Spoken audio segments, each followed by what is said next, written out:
Hindi man tayo kasal, pero araw-araw pa rin kitang pinipili. Hindi dahil kailangan, kundi dahil gusto. Gusto kong gisingin ka tuwing umaga. Kahit pagod, kahit minsan hindi tayo nagkakaintindihan. Hindi man tayo kasal, pero sabay nating hinarap lahat. Yung hirap, yung pagod. Yung mga gabing tahimik pero mabigat. Sabay tayong natutong maging matatag.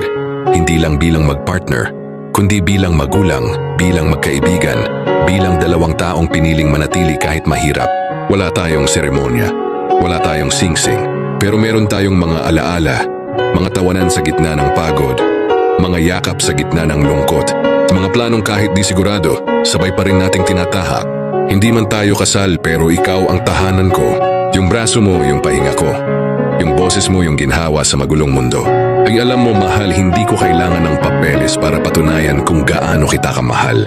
Kasi ramdam ko, sa bawat araw na magkasama tayo, doon pa lang, kasal na tayo sa puso ng isa't isa. Hindi man tayo kasal pero buo tayo. Hindi man tayo kasal pero ikaw ang pinili kong habang buhay. Hindi man tayo kasal, pero sa bawat araw na lumilipas, pinapatunayan nating mas matibay pa. Minsan ang relasyon na pinanday ng hirap, kesa sa relasyong ginastusan ng marangyang kasal. Kaya salamat mahal, dahil kahit sa hirap at ginhawa, ikaw pa rin ang pinipili ko, araw-araw, paulit-ulit at buong puso.